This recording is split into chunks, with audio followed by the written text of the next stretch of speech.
오늘은 3월 23일 사순절 셋째 주일입니다. 이렇게 예배 오신 교회 여러분을 진심으로 환영합니다. 우리 다 함께 묵도하심으로 예배 드리겠습니다.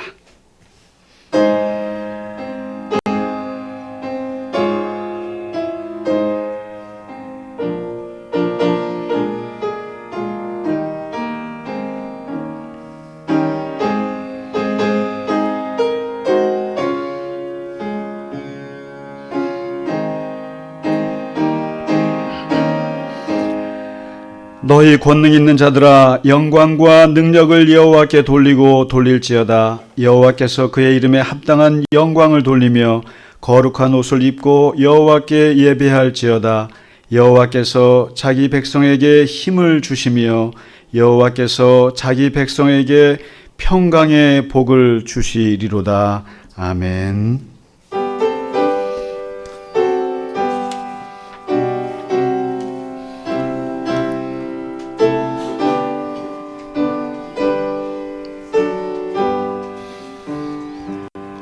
큰 영광 중에 계신 주 찬송합니다. 영원히 계신 주 이름 나 찬송합니다. 한없이 크신 능력을 나 찬송합니다. 참되고 미쁜 그 언약 나 찬송합니다. 온 천지 창조하시던 그 말씀 힘있어 영원히 변치 않는 줄 나 믿사옵니다.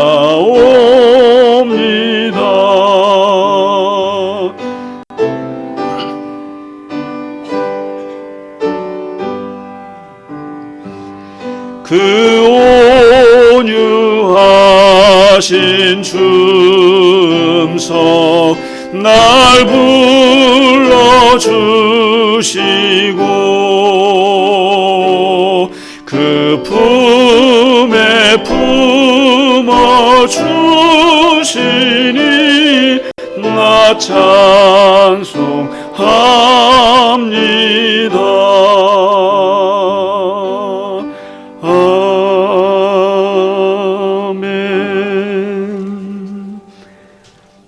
사도신경으로 우리의 신앙을 함께 고백하겠습니다. 나는 전능하신 아버지 하나님 천지의 창조주를 믿습니다. 나는 그의 유일하신 아들 우리 주 예수 그리스도를 믿습니다. 그는 성령으로 잉태되어 동정녀 마리아에게서 나시고 본디오 빌라도에게 고난을 받아 십자가에 못 박혀 죽으시고 장사된 지 사흘 만에 죽은 자 가운데서 다시 살아나셨으며 하늘에 오르시어 전능하신 아버지 하나님 우편에 앉아 계시다가 거기로부터 살아있는 자와 죽은 자를 심판하러 오십니다. 나는 성령을 믿으며 거룩한 공교회와 성도의 교제와 죄를 용서받는 것과 몸의 부활과 영생을 믿습니다. 아멘. 오늘의 교독문 사순절 셋째 주 말씀입니다. 여호와여 나의 영혼이 주를 우러러 보나이다.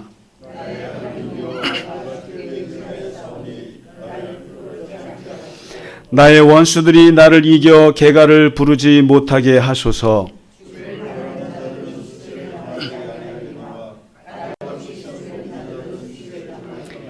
여호와여 주의 도를 내게 보이시고 주의 길을 내게 가르치소서.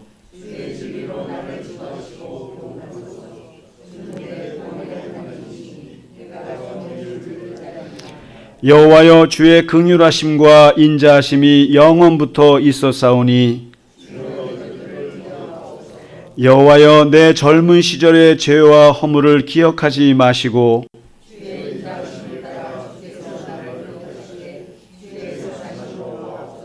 여호와는 선하시고 정직하시니 그러므로 그의 도로 죄인들을 교훈하시리로다.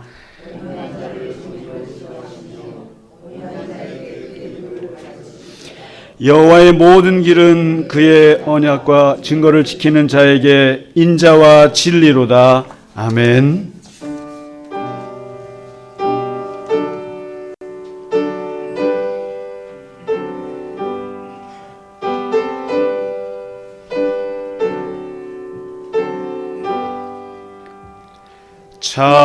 찬양 성부 성자 성령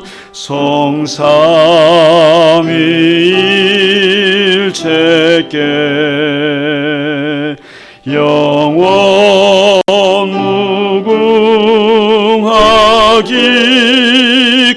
무궁하기까지 영광을 돌리세 영광을 돌리세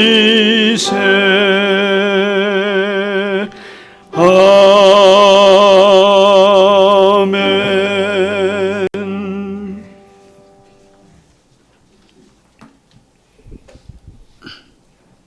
항상 살아계셔 영원토록 변함이 없으신 하나님 아버지, 주님의 은혜와 사랑의 진심으로 감사드립니다.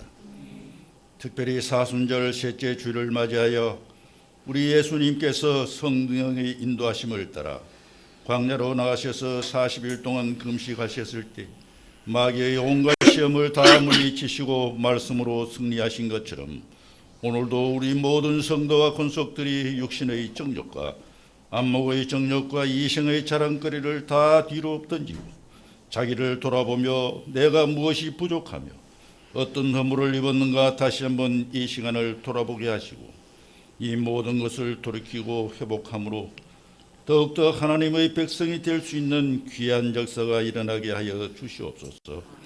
하나님 아버지, 이 나라와 이 민족을 위하여 간절히 간구합니다. 지금 이 나라는 너무나 암울한 가운데 빠져 있습니다. 정치, 경제, 사회, 문화, 외교, 안보에 이르기까지 모든 영역이 무너지고 있사오니 전능하신 하나님 아버지께서 세우신 이 나라를 불쌍히 여기시어 살려주시옵소서. 진정으로 이 땅에 의로운 위정자를 부르셔서 복된 역사가 다시 일어나게 하시고 이 나라를 살려나가는 데 부족함이 없도록 주께서 역사하셔 하나님이 계시지 않으면 살 수 없는 민족임을 깨닫게 하옵소서. 흑암의 세력들과 주님을 대적하는 모든 세력들이 예수님 이름으로 완전히 물러나게 하시고 우리들의 기도로서 굳건히 회복되고 흔들리는 교회들이 바로 우뚝 세워지게 하나님 아버지께서 인도해 주시옵소서.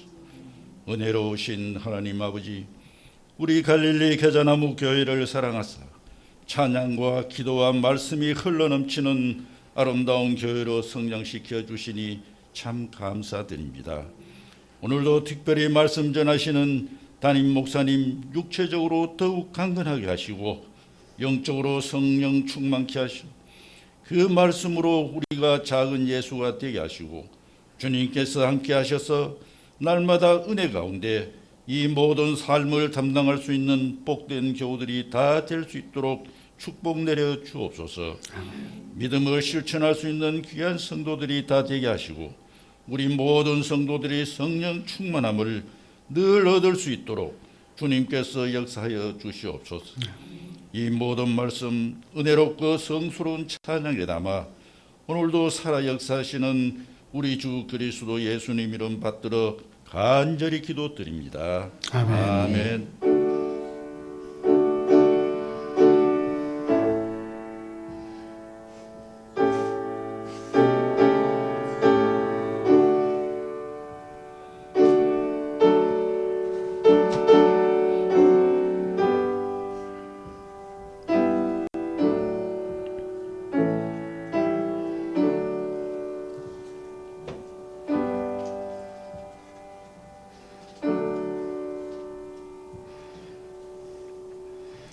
아멘. 찬송가 382장 함께 찬양 드리겠습니다.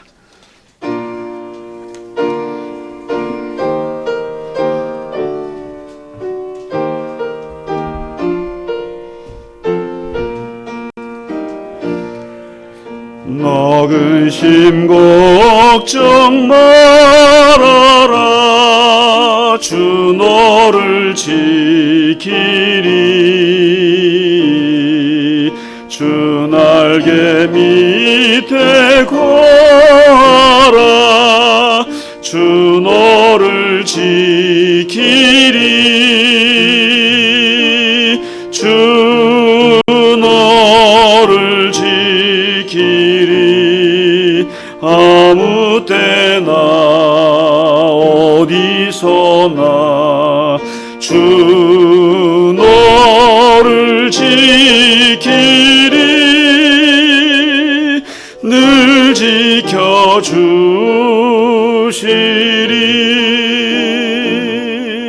어려운 낙심될 때에 주 너를 지키리. 위험한 일을 당할 때 주 너를 지키리.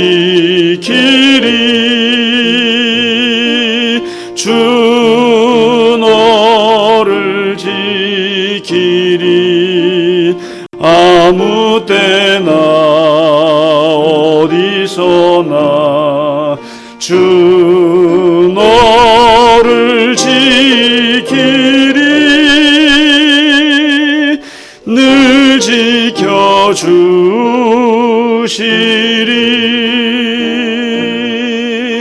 너 쓸 것 미리 아시고 주 너를 지키리. 구하는 것을 주시며 주 너를 지키리. 주 너를 지키리. 아무 때나 어디서나 주 너를 지키리.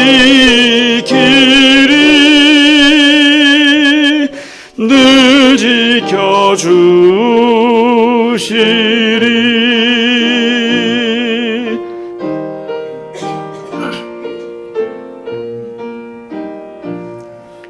어려운 시험 당해도 주 너를 지키리. 구주의 품에 거하라. 주 너를 지키리. 주 너를 지키리. 아무 때나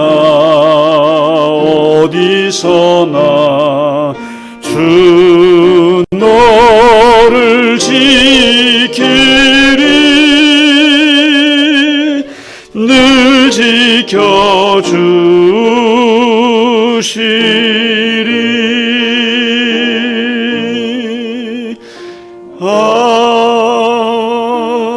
아멘. 아멘. 하나님께서 우리 모두를 또 이 나라와 민족을 지켜주시리라 믿습니다. 네, 분명히 믿습니다. 우리는. 자, 오늘 몇 가지 교회 소식을 알려드리겠습니다. 오늘이 이제 사순절 셋째 주일이고요. 이제 우리가 5주 정도를 지키면 이제 종려주일이 오고 또 부활절이 오게 됩니다. 우리가 주님의 고난을 함께 묵상하는 기간으로 삼으시면 좋겠습니다. 자, 그리고 수요 성경 공부는 지금 이제 에베소서 4강을 하고 있습니다. 이번 주에. 지난주에 우리 교무처장님이 안 나오셨는데 그럴 수도 있습니다. 그래서 교무처장이 누구신가 이제 의아해하시는데 우리 진정현 권사님이 교무처장님이십니다. 제일 열심히 공부하시는 분인데 한 주 살짝 빠져주셔서 우리의 마음을 아주 편안하게 해주셨어요. 이렇게 네. 그리고 우리 목장 모임 있죠. 마가 목장 60대 모임이 이번 주입니다. 수요일 성경 공부 끝나고 여기 신선 식탁에서 같이 있겠습니다. 60대 되시는 분들은 함께 하시고요. 나는 50대고 70대인데 가고 싶다. 그래도 괜찮아요. 오셔도 됩니다. 그러니까 얼마든지 함께 오시기 바라겠습니다. 자, 그리고 동시에 좋은 소식과 나쁜 소식인데 이제 아침에 우리 이상만 장로님께서 전화를 주셔서 내일 퇴원한다 그랬어요. 그래서 정말 2달 넘게 아주 그 허리 고생하셔가지고 잘 회복하셔서 내일 이제 퇴원하신다는 기쁜 소식입니다. 그리고 이 기쁜 소식을 들은 지 1시간 만에 카톡이 왔는데 저기 남쪽에 사시는 우리 김근종 우리 시무장로님께서 내가 금요일부터 이 고관절 쪽에 조금 해서 시술을까지 했는데 이게 통증이 있어가지고 이윤남 권사님만 보냅니다. 이렇게 문자가 왔어요. 그래서 그러니까 걱정 하나를 덜면 걱정 하나가 또 얹혀고 이게 인생이죠. 이게 인생이에요. 그러니까 항상 걱정거리는 떠나질 않습니다. 항상. 그래서 이제 아침에 이상만 장로님 아이고 잘 됐다. 그리고 이제 저의 2달 휴가는 끝나고 다음 주부터는 파주로 가서 장로님을 모시겠구나 이제 이러고 있는데 이제 김근종 장로님이 아유 안 좋으세요 고관절이. 그래서 기도해 주시기 바라고 또 이렇게 장로님이 안 오시면 허전합니다 좀. 뭐 다 마찬가지예요 지금 허전해요. 어떤 분들은 우리 김근용 장로님 못 오시고 또 우리 구건사님도 오늘 좀 안 좋으시고 네 우리 어떻게 따님들이 운전하고 갔어요? 모셔다 주고 예 나중에 예배 끝나고 말씀해 주세요. 네. 그리고 또 그러나 아주 좋은 소식은 오늘 우리 박중원 교우님께서 가족들을 모시고 왔어요. 난 정말 난 너무 신기해서 제가 믿어지지가 않는데 뭐냐면 따님을 데리고 왔어요. 여러분 이 교회에 부모님이 따님을 데리고 온다는 건 거의 불가능에 가까운 거예요. 그것도 다 큰 따님이 아니라 북한이 제일 무서워서 쳐들어오지 못한다고 하는 중2. 여러분 북한이 왜 못 쳐들어오는지 모르시죠? 우리나라에 중2가 있기 때문에 그래요. 중학교 2학년 학생들이 무서워서 못 쳐들어오는 거예요. 근데 그 중학교 2학년 따님을 교회에 데리고 왔어요. 우리 박상은 양을 소개합니다. 네. 와. 그리고 우리 함께 오신 우리 최진용 자매님 결혼하실 분일 것 같아요. 예, 환영합니다. 네. 그러니까 제가 지금 벌써 이렇게 긴장하는 거 안 보이세요? 다른 예배 때보다 제가 우리 나이 어린 학생들이 아주 애기들 오는 거는 너무 기쁘죠. 다 별로 긴장이 안 되는데 이 중2 학생이 오니까 긴장이 되는 거예요. 저도 여러분도 긴장하셔야 돼요. 괜히 이상한 얘기 하시면 안 돼요. 그러면은 우리 교회 분위기가 이미지가 싹 그렇게 되는 거예요. 그러니까 어떻게 내가 부드럽게 이 젊은 따님의 세대와 대화할 수 있을까 고민하셔야 돼요, 여러분. 그러니까 맨날 우리가 같은 연령대끼리 모이시면 안 돼요. 그래서 이게 여러분 아시잖아요. 그 독일의 유치원은 유치원하고 양로원이 같이 있다고. 같이 있어야 돼요. 세대가 섞여야 됩니다. 섞여야 건강해요. 할아버지의 할머니의 그 지혜와 어린아이들의 그 에너지가 같이 섞여야 건강한 거거든요. 그래서 이렇게 가끔씩 이렇게 이 최초로 중2 학생이 와주시니까 교회가 그냥 너무너무 그냥 활기로워지고 아주 좋습니다. 하여튼 이따가 잘 환영해 주시고 너무 반갑습니다. 너무너무 반갑습니다. 네, 누구요? 여기 뭐 아시네. 우리 중2 담당 선생님이시 또 우리 김규영 선생님 잘 아시죠? 어떤 건지. 예. 근데 선생님이 굉장히 인기가 많으시대요. 학생들이 좋아할 것 같아요. 제가 봐도. 네. 일단 너무너무 반갑고요. 그리고 우리 현우 형제께서는 2주 못 오셨는데 지난주에 제가 전화를 했어요. 또 어떻게 못 오셨냐 그랬더니 이제 어머님이 몸이 안 좋으셔가지고 가서 이제 뭐 쓰레기통도 비우고 밥도 해드리고 이제 그런다 그래요. 그래서 제가 현우 형제는 정말 효자다 그랬어요. 그러면은 보통 우리나라에서 정말 효자다 그러면은 아유 무슨 소리예요. 제가 불효자죠. 제가 뭐 어머니한테 해드린 것도 없고 그럴 텐데 우리 현우 형제는 뭐라고 답하냐면은 목사님 저 효자예요. 나 같은 효자 없어요 그래요. 그러면 제가 뭐라고 얘기를 해야 돼요? 그 다음부터는 뭐라고 얘기를 해야 돼요? 그래서 이게 교만일까요? 자신감일까요? 전 자신감이라고 봐요. 교만이 진짜 효자예요. 진짜 효자고 자기 자신을 또 효자라고 생각해요. 그래서 참 건강하다. 이게 어떻게 미국 같은 데서 16년 살면 저렇게 되나? 근데 보기 좋았어요. 그러니까 효자면 효자인 거죠, 자기가. 그래서 오늘은 다시 나왔는데 하여튼 반갑습니다. 우리 옆에 분들하고 같이 인사하시죠. 우리 이창림 집사님도 아프셨는데 아프신 건 아니었죠? 네, 반갑습니다. 예, 옆에 분들하고 같이 인사하실까요? 주의 이름으로 환영합니다. 예, 주의 이름으로 반갑습니다. 예, 건강하십시오.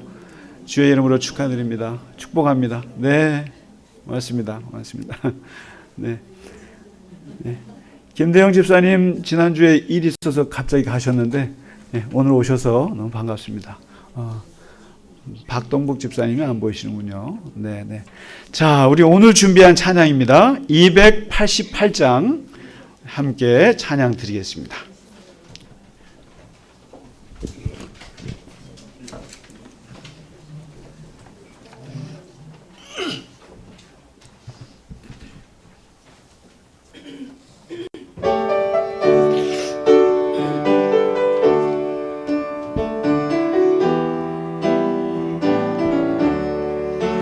예수를 나의 구주 삼고 성령과 피로써 거듭나니 이 세상에서 내 영혼이 하늘의 영광 누리도다. 이것이 나의 간증이요 이것이 나의 찬송일세.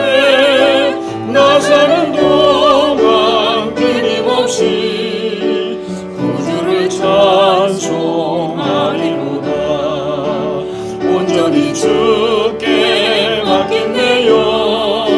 사랑의 음성을 듣는 중에 천사들 왕래하는 것과 하늘의 영광 보리로다. 이것이 나의 간증이요 이것이 나의 찬송일세. 나 사는 동안 끊임없이 그를 찬송하리로다.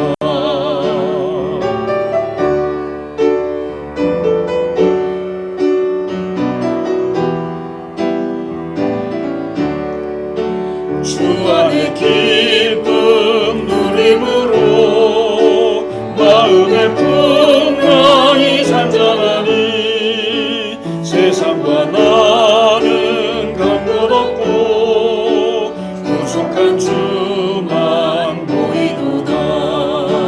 이것이 나의 간증이요 이것이 나의 찬송일세. 나 사는 동안 끊임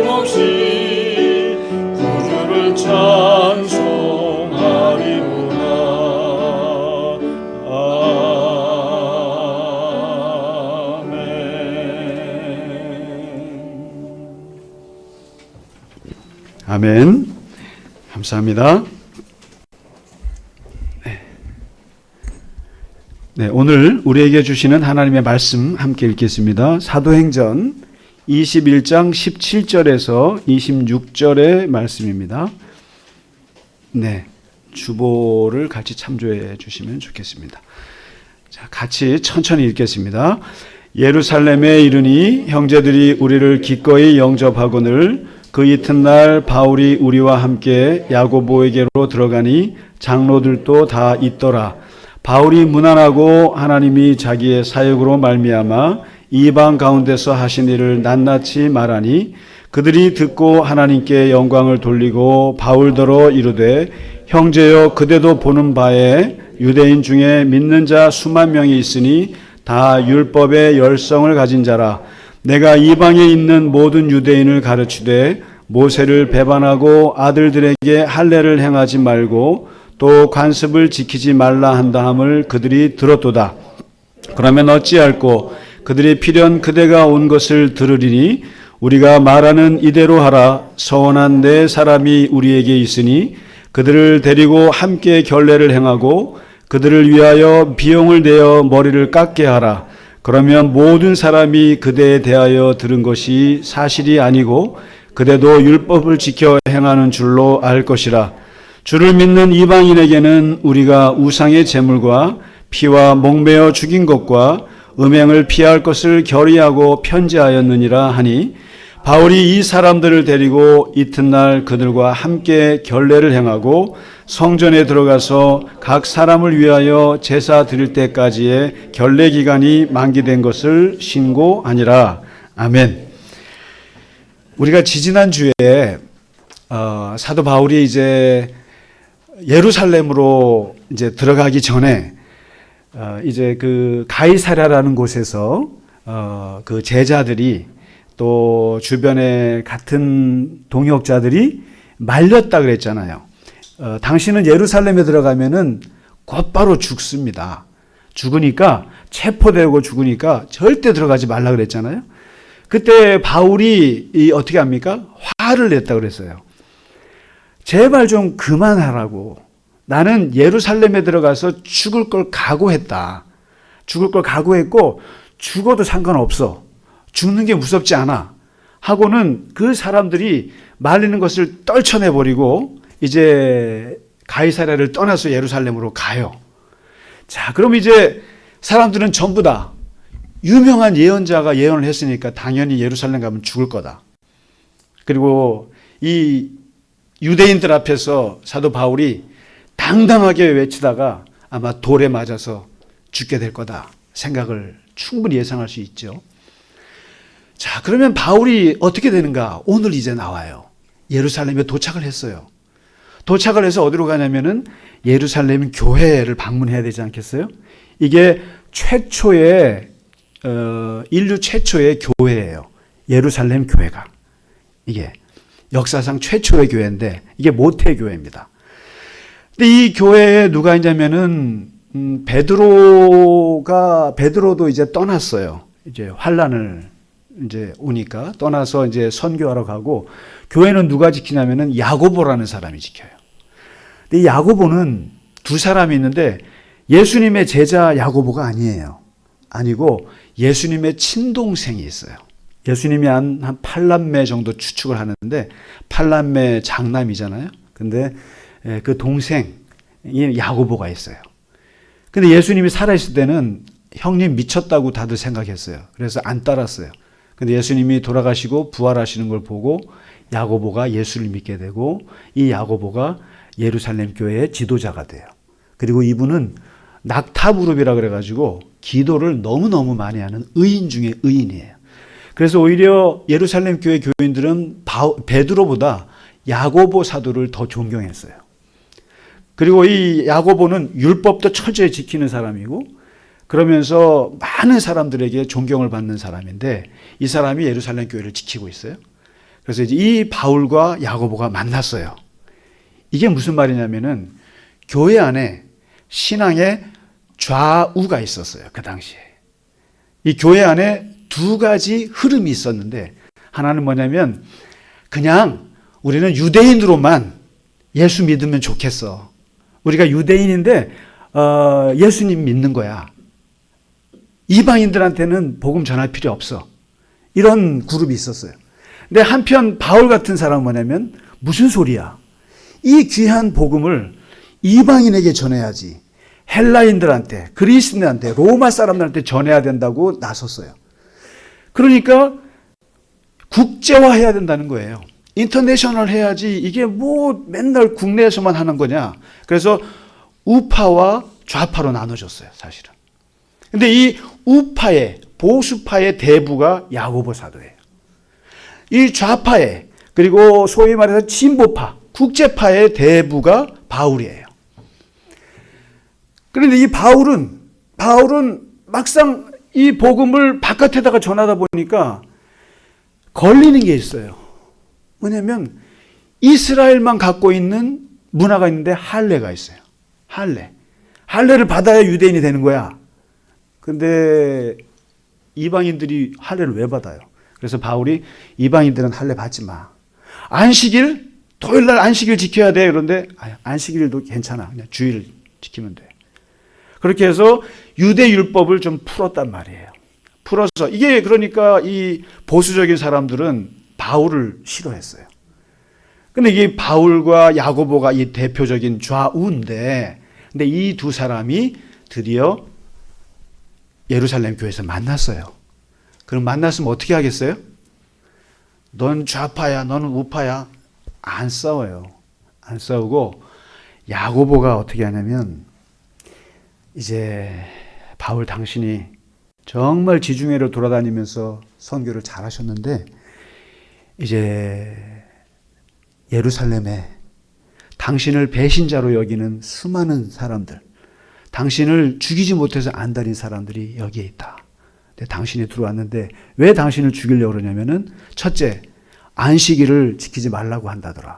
둘째, 할례를 받지 말라고 선동질 한다더라. 이런 걸로 당신에 대해서 이미지가 그렇게 씌워졌다. 그러니까 내가 제안하는데 당신이 예루살렘 왔으니까 여기서 성전에 들어가서 나실인의 서원을 네 사람이 하거든요. 하는데 그 사람들 돈 좀 대줘라. 그 얘기를 해요. 이게 무슨 말이냐면은 하나님께 내가 헌신하겠다. 평신도 중에. 제사장들만 이 사람들은 이제 헌신한 거죠. 근데 일반인들도 헌신할 수 있어요. 헌신하려고 할 때 이거를 나실인 서원이라고 그래요. 나실인. 근데 이게 이제 일정 기간 동안 내가 나실인으로 살겠다라고 하는 사람들은 1년이면 1년, 2년이면 2년 이 기간 동안 술 먹으면 안 돼요. 포도주 마시면 안 돼요. 머리 깎으면 안 돼요. 시체 만지면 안 돼요. 그 기간 동안에는. 그러면서 나는 이 기간 동안 하나님께 특별한 삶을 살겠다고 하고 서원하는데 그거는 성전에 가서 그 의식을 치러야 돼요. 그러면서 그 기간이 끝나면 그때 가서 머리를 깎아요. 그리고 제사장한테 신고해야 돼요. 그리고 거기에 돈을 내야 돼요. 비용이 들어요. 그래서 요 나실인 서원을 하는 사람들이 4명 있는데 이것을 바울 선생님, 당신이 비용을 대고 이 사람들 후원자가 돼서 성전에 같이 하십시오. 그러면은 사도 바울이 저 인간이 유대 율법을 깨는 사람이 아니네. 오해를 불식할 수 있지 않겠습니까? 하고 해요. 그 얘기를 듣고 바울이 어떻게 할까요? 바울이요. 무슨 소리세요?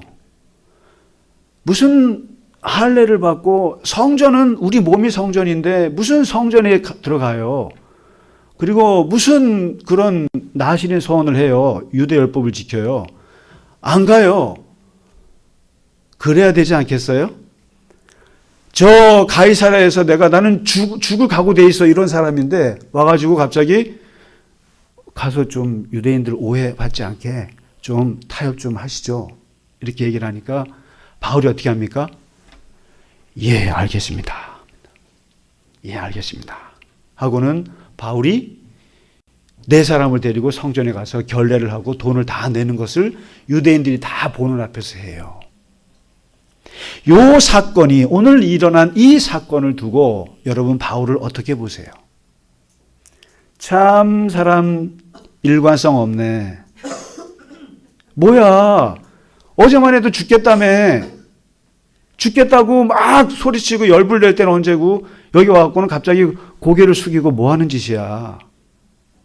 그래서 어떤 신학자들은 이 구절을 가지고요, 가장 바울이 보여준 가장 큰 흠이라고 봤어요. 왜 말에 일관성이 없냐 이거예요. 그렇게 비판하기도 하는데, 여러분 이게 바울의 흠일까요? 이게 바울의 흠입니까?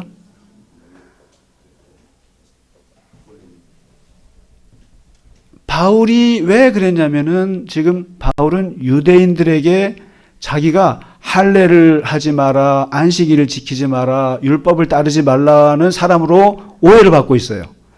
근데 이 오해를 풀기 위해서 그렇게 했어요. 그리고 예루살렘 교회 교인들하고 잘 조화롭게 하기 위해서 자기가 야고보는 자기하고 반대 입장이에요. 근데 그 야고보의 입장을 받아들여서 그것을 했어요. 이게 뭡니까? 일관성이 없는 거예요. 바울은 이걸 뭐라고 그러냐면은 바울의 영적인 유연성이라고 그럽니다. 유연성이에요. 여러분 이제 한번 바울을 한번 잘 살펴보세요. 바울은 외통수가 아니에요.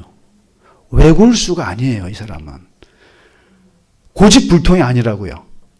고집쟁이가 아니에요. 독불장군이 아니에요. 막무가내. 여러분 혹시 이런 말 들어보셨어요? 벽창호라고? 벽창호라고 들어보셨어요? 이게 어디서 온 말인지 아세요? 우리 정전사님 평안북도 출신이시니까 거기에 그저 벽동이랑 창성이라는 데가 있어요? 잘 모르세요? 아이고, 벽동이 있고 창성이 있는데 평안북도에 벽동과 창성에 있는 소들이 그렇게 고집이 세대요.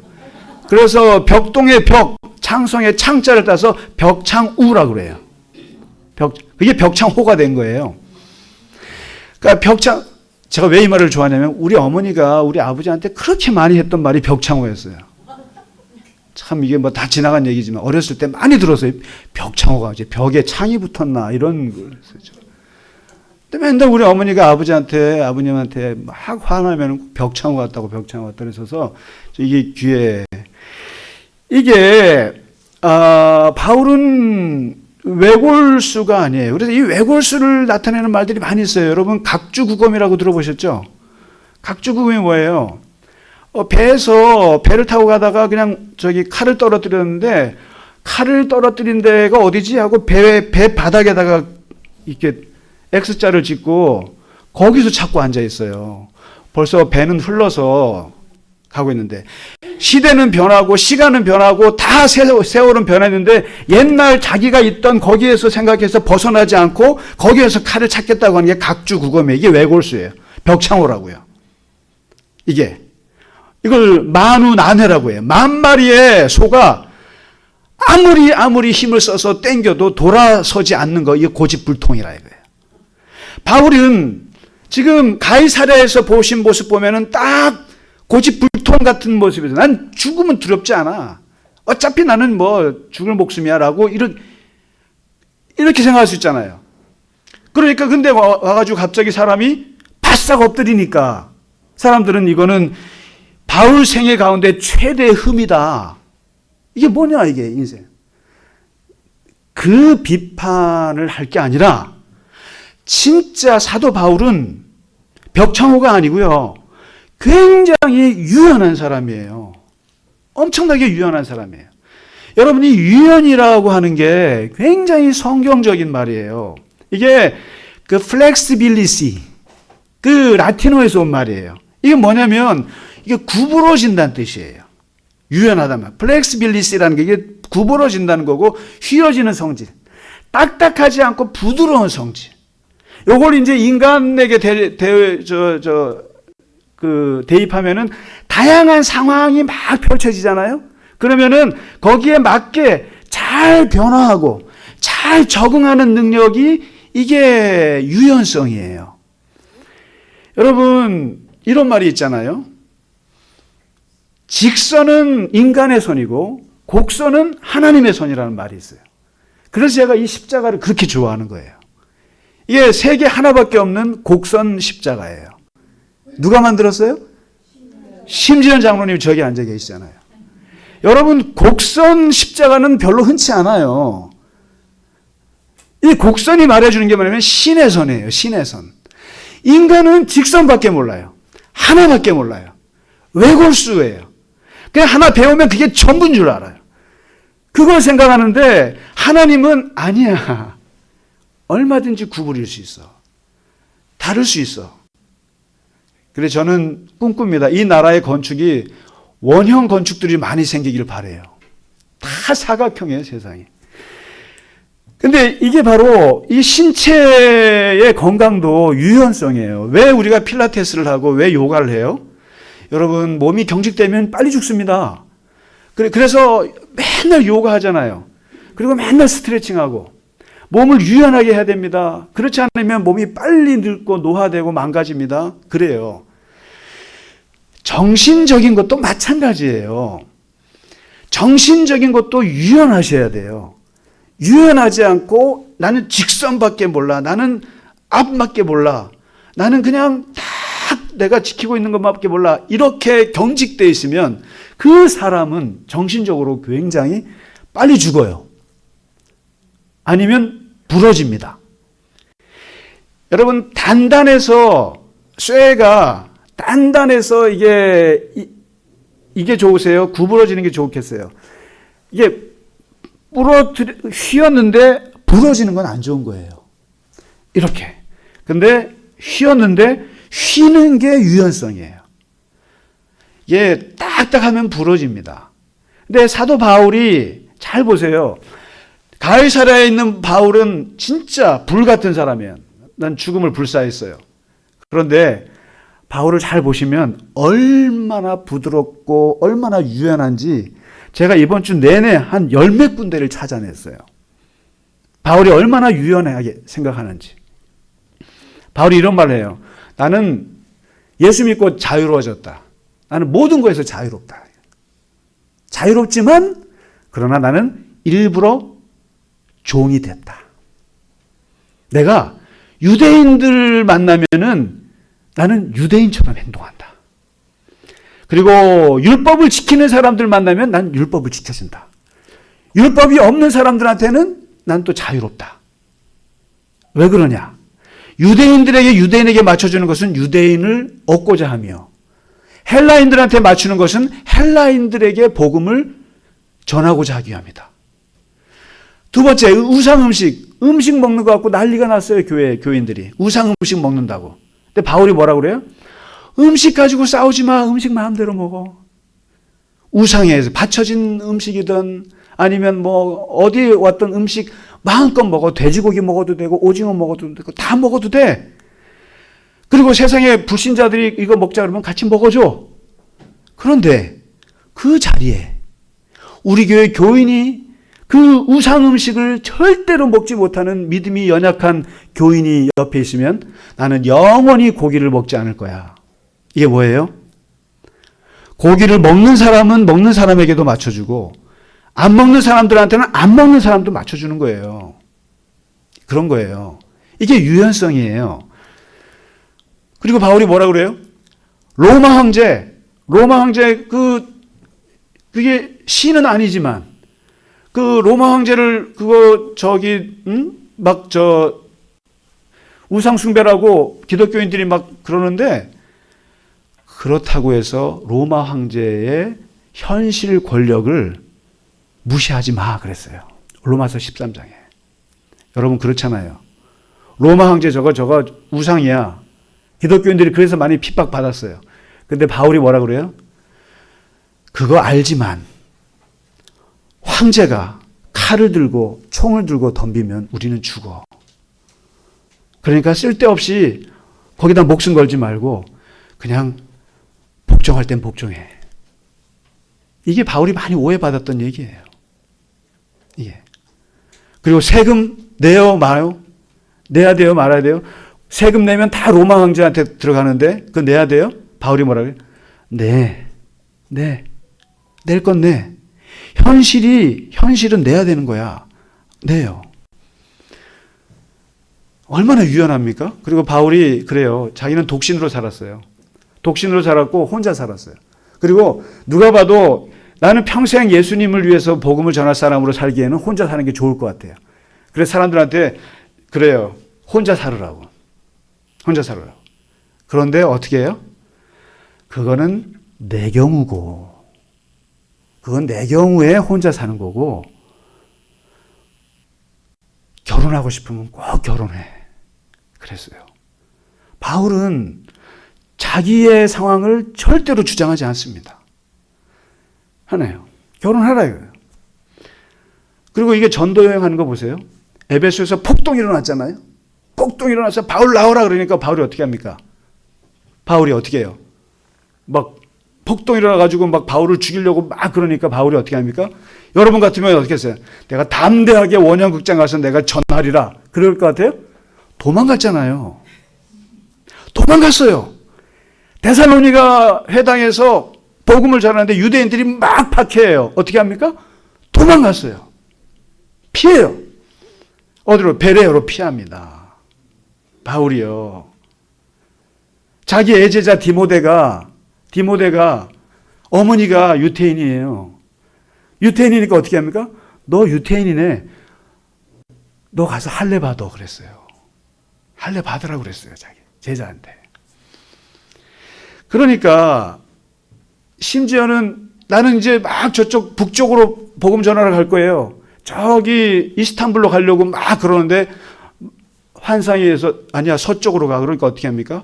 바울이 아니에요. 나는 이쪽으로 갈 거예요. 그랬습니까? 아니에요. 옮기잖아요. 이게 유연성이에요. 하나님이 이렇게 가라면 이렇게 하고 그다음에 내가 죽을 각오가 되어 있지만 그러나 현실에서 복음을 전하기 위해서라면은 적어도 생명을 살리는 일을 위해서라면 최대한 머리를 쓰는 거예요. 최대한 그 상황에서 생존하려고. 그리고 피할 건 피하고 부딪힐 건 부딪히고 이건 이거고 저거로 다 이거를 고려하는 거예요. 이게 바울의 유연성이에요, 여러분. 이 오늘날 우리 기독교인들에게 정말 중요한 영성 중에 영성이 유연성이에요. 이게요. 여러분 천주교가 말이죠. 왜 제사 드리는지 아세요? 제가 이번에 참 부러웠던 게 하나 있어요. 천주교 신자를 만났는데 거기는 명절 때가 되면은 전부 다 성당에 나와서 신부님이 저걸 드려준대요. 추모식을 해준대요. 추모식을. 그래서 야 이거는 우리도 하면 좋겠다. 명절 때 우리 돌아가신 집사님, 돌아가신 권사님 이런 분들 예배 때 이름 기억하면서 같이 추모하면 참 좋겠구나. 근데 왜 그런지 아세요? 천주교가 1700년도 들어와가지고요. 100년 동안 9차례 박해를 겪으면서 무려 10,000명 넘는 순교자를 낳았어요. 왜요? 제사 거부하는 바람에. 제가 그 천주교의 박해사를 연구해 봤는데 세계에서 가장 많은 인원이 죽었어요. 여러분 천주교 무시하면 안 돼요, 사실. 어마어마한 피를 흘린 나라예요, 이 나라가. 근데 그게 왜 그러냐면 제사 안 지키내겠다고 그러다가 다 죽은 거예요. 근데 그러고 나서 천주교가 알았어요. 아니다. 우리가 이러다간 더 죽겠다. 그러면서 토착화를 한 거예요. 토착화. 이런 식으로 우리가 추모를 해줘야겠다 하면서 제사를 받아들여 준단 말이에요. 그거를 보고 우리 개신교는 욕을 합니다. 욕을 해요. 타협했다고. 여러분 그렇게 생각하시면요. 아무것도 풀 수가 없어요. 매우 유연한 거예요. 바울이 얼마나 유연했냐면 여러분 생각해 보세요 한번. 낙태는 죄예요. 낙태는 죄예요. 근데 우리 교회 청년이 낙태를 했어요. 어떻게 하실래요? 우리 교회 청소년이 낙태를 했어요. 쫓아내실래요? 동성애는 죄예요. 저는 참 주변에서 제가 실제로 경험해 봐서도 정말 너무 싫었어요. 근데 우리 자식이 동성애자예요. 어떻게 하실래요? 상황을 보시라고요. 자살은 죄예요. 우린 죄라고 가르쳐요. 죽지 말라고. 그런데 우리 사랑하는 친구가 자살을 했어요. 조문 안 가실래요? 지옥 갔다고 선언하실래요? 이걸 뭐라 그러냐면 기독교에서 나와 있는 상황윤리라는 거예요. 법적으로 보면, 율법적으로 보면 신앙적으로 낙태는 죄야, 동성애도 죄야, 자살도 죄야. 그러니까 어떻게 해요?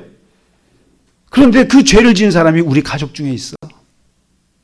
이런 경우에 어떻게 해야 돼요? 그래서 1896년도에 미국의 찰스 쉘던이라고 하는 목사님, 이분이 책을 썼는데 이게 어마어마한 센세이션을 일으켰어요. 예수라면 어떻게 하실까?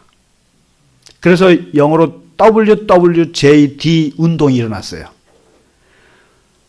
What would Jesus do? 만일 예수님이라면 어떻게 하실까? 이런 경우에. 그러면 생각이 복잡해지는 거예요, 여러분. 복잡해지는 거예요. 그 다음에 여기에 제가 한 가지 묻는 질문이 하나 더 있어요. 항상 어떤 일이 벌어졌을 때 예수님이라면 어떻게 생각하실까라고 생각을 해봐야 되고, 두 번째는 이건 제가 얘기하는 거예요. 저런 짓을 한 사람이 우리 가족이라면 어떻게 해야 할까? 저런 죄를 지은 사람이, 저런 일을 한 사람이 우리 가족이라면 어떻게 해야 될까? 남이지만 우리 가족이 그랬다고 생각하고 접근을 해보시라 이 말이에요. 그러면은 때려 죽여야 돼. 저놈 정죄해야 돼. 저 사람 지옥 가야 돼. 그럴 수 있어요? 이게 뭐냐면 사도 바울이 부딪힌 복음의 현장은 복잡한 거예요. 단순한 게 없어요. 굉장히 복잡한 거예요. 음식 가지고 싸워요. 제사 가지고 싸워요. 사람들이 이게 옳아요, 저게 옳아요. 막 이런 상황이에요. 모든 우리의 상황이. 그런데 그걸 보고 아니야, 이래야 돼, 저래야 돼라고 딱딱 잘라주면 속이 시원하시겠지만 그러면 한쪽은 다 죽이는 거예요, 여러분. 복음이 죽이려고 우리에게 복음이 주어졌느냐? 복음이 우리를 죽이려고, 누구를 자르려고 복음이 우리에게 주어졌어요? 복음은 살리는 가치예요. 생명의 복음이지, 사람을 살리려고 우리에게 주신 예수님이 오신 것이지. 그렇기 때문에 생각이 복잡하다는 거예요. 그래서 사도 바울이 얼마나 유연한지를 우리가 봤어요. 근데 이 유연하지 않은 사람들의 특징이 뭔지 아세요? 경직된 신앙의 특징은 정말 위험한데 흑백 논리예요. 세상을 빛과 어둠으로만 봐요. 색깔을 검정과 흰색으로만 봐요. 흑백 TV 시대의 마인드를 갖고 있어요. 세상에 악한 사람과 선한 사람으로만 봐요. 색깔이 다 그렇게만 봐요. 그리고 세상의 인종을 황인종, 백인종, 흑인종 세 가지로만 봐요. 여러분 보세요. 여러분 요즘 TV 보시면 황인종만 있어요? 여러분 여행해 보시면 아시잖아요. 저 사람이 황인종인지 백인종인지. 사람들이 섞이기 때문에.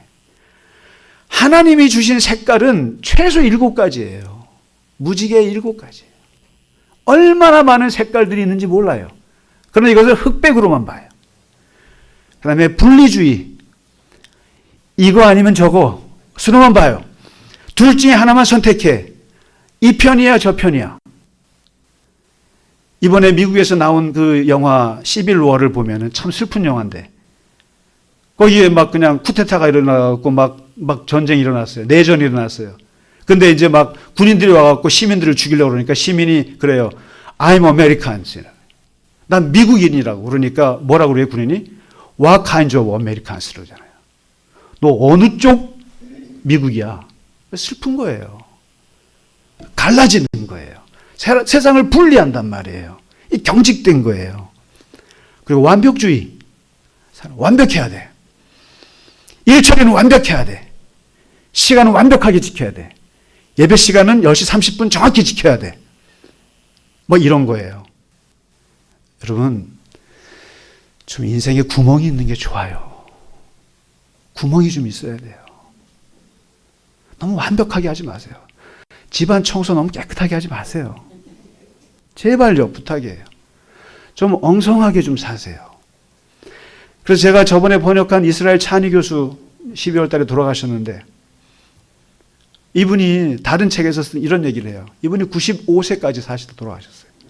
근데 심리학자고 어마어마한 유태인 그 학사를 연구하는 분인데, 이분이 이런 말을 해요. 나이가 들면서 깨닫는 흥미로운 것 중에 하나가 상대성 감각이 발달한다는 거다. 잘 보세요.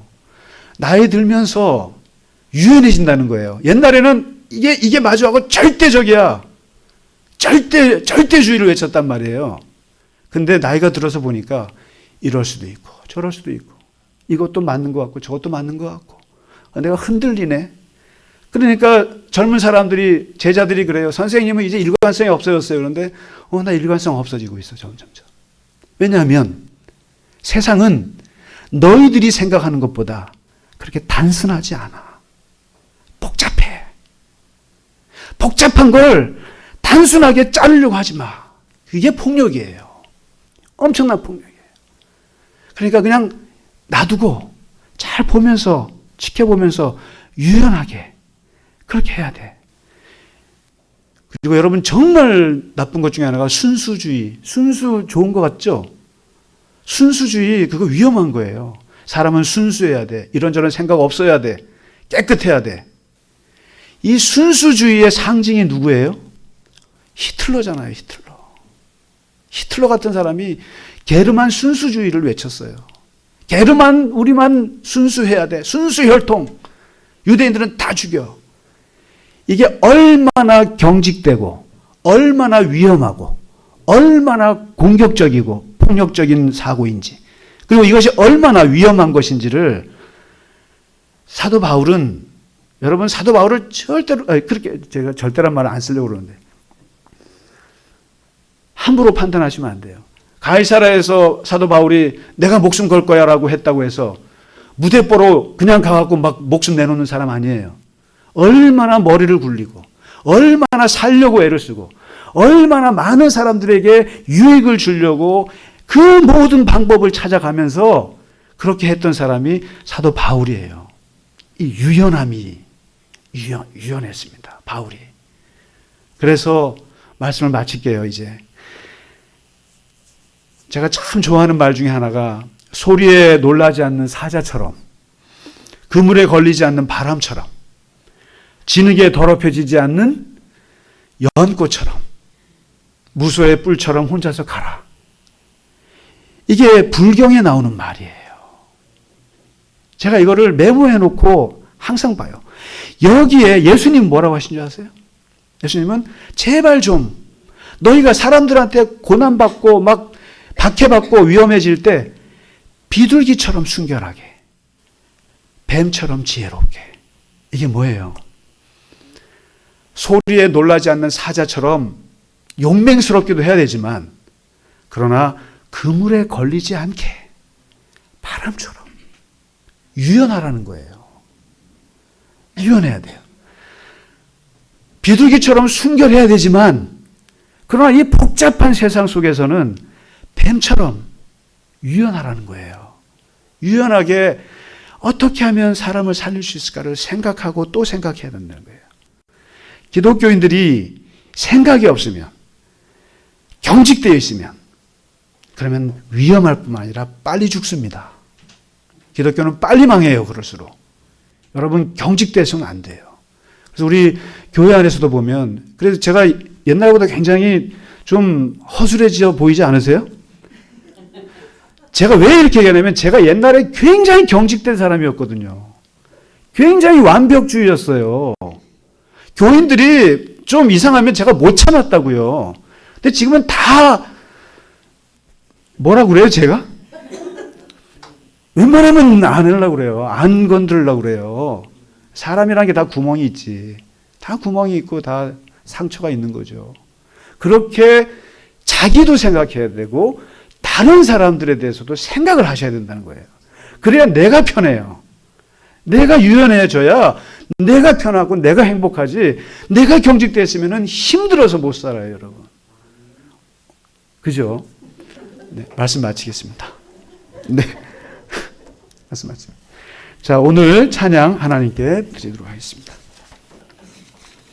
우리에게 향하신 찬양. 네.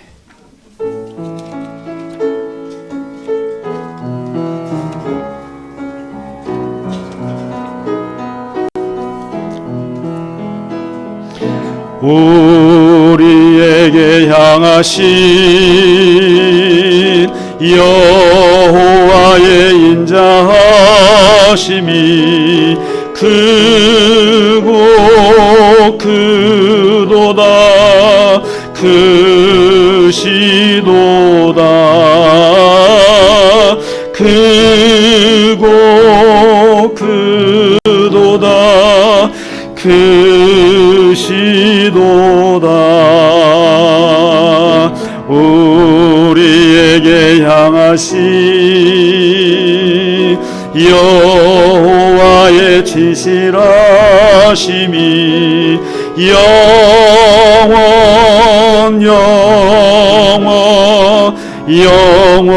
영원하시도다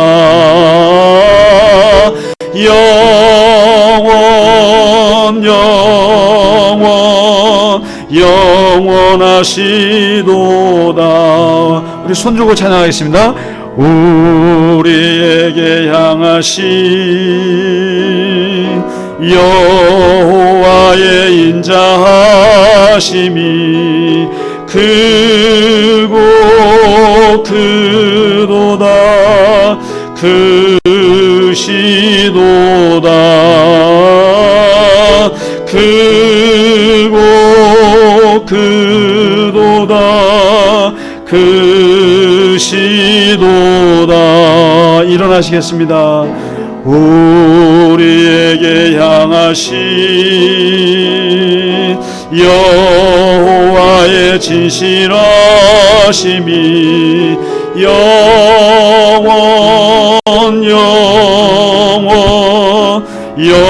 영원하시도다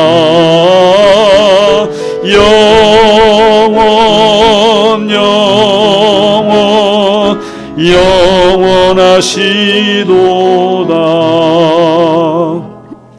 사랑의 하나님 아버지, 우리가 오늘 사도 바울의 영적인 유연함을 보며 하나님, 이 유연함이 우리의 삶 속에 우리의 육체만 유연한 것이 아니라 우리의 정신과 우리의 영이 늘 유연하여서 하나님과 이 세상에 사람을 살리고 함께 살아가는 귀한 하나님의 영성이 되게 하여 주시옵소서.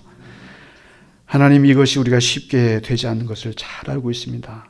하나님, 우리의 생각을 늘 새롭게 하시고 우리의 영혼을 항상 새롭게 날마다 하셔서 성령의 새롭게 하시는 은혜로 세상을 항상 늘 새롭게 바라보고 또 늘 주의 사랑으로 바라보고 늘 유연하게 살아갈 수 있는 하나님의 놀라운 은혜로 하나님, 우리를 건강하게 하여 주시옵소서. 하나님 아버지, 우리 교우분들 한 분 한 분 늘 육체뿐만 아니라 정신적으로나 영적으로 늘 지켜주시고 또 어디서 무엇을 하든지 늘 하나님 아버지의 은혜 가운데 살아가게 하시고 주님과 동행하면서 건강하게 살아갈 수 있도록 하나님 축복하여 주시옵소서. 이 시간 주 앞에 드린 예물 위에도 하나님 은혜를 베풀어 주셔서 그 드린 손길 위에 하나님의 큰 은혜를 더하시며 늘 살아가면서 하나님의 형통의 복을 누리며 살아가게 하여 주시옵소서. 지금은 우리 주 예수 그리스도의 크신 은혜와 하나님 아버지의 지극하신 사랑하심과 성령의 감화, 감동, 위로와 교통하심이 오늘 주님 앞에 예배하고 세상 가운데서 하나님의 일과 더불어 주님이 일하시는 것을 맛보며 살아가기를 원하는 모든 우리 교우들 머리 위에 이제로부터 영원까지 함께 하시기를 간절히 축원하나이다. 아멘.